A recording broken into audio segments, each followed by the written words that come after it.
rolling on here at St. Thomas Sports Park, so that means it's time for our training camp report fueled by Gatorade. I'm Amie Wells, joined by Jim Wyatt. Jim, this was Kenny Vacarro's first official practice. What did you see in him? Almost had to pick his first practice. You know, he made a good read on a ball, closed on it, went off his hands. He was beating his hand on the ground because he's disgusted he didn't make the play. I think, you know, it's a work in progress as far as building chemistry with Kevin Byard, but I thought he looked good first day. He's just going to continue to do more. Dane Cruikshank worked with the first team as well. But I think Kenny Vacarro's going to have a chance to play on Thursday night and continue to prove himself to the guys around him. Speaking of Thursday night, we are just days away from the Titans' first preseason game against the Green Bay Packers. What are you hoping to see in that first outing? Mike Vrabel didn't give any clues about how much guys will play. He said that he's kind of going to spread the message that, hey, if you're healthy and available, you're going to play the whole game, knowing that's not going to happen.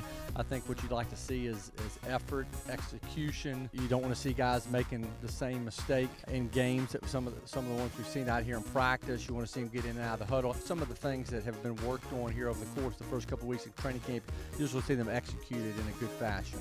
Rookie Harold Landry has had a pretty solid training camp, and he's going up against a guy like Taylor Lewan, who is quite challenging. How is he handling that task? It definitely helps him going up against a guy like Taylor Lewan. And if I know you've noticed that after some plays, Taylor will kind of pull Harold aside and say, "Hey, this is what's tough for me to deal with. This is what you could do to be more effective against tackling this league." I mean, it's a humbling experience for a guy like Landry, who had his way against a lot of tackles in college, to now be facing a perennial Pro Bowler in Lewan, who handled him early in some practices. But I think he's showing some spurts, showing some bursts, and I think he's getting better because of it. All right, well, the Titans have one more training camp practice here at St. Thomas Sports Park. 9:50 tomorrow morning is the time for that practice, and then they're going on the road to take on the Green Bay Packers in their first preseason game. For TitansOnline.com, he's Jim Wyatt. I'm Amie Wells, and this is your Titans training camp report fueled by Gatorade.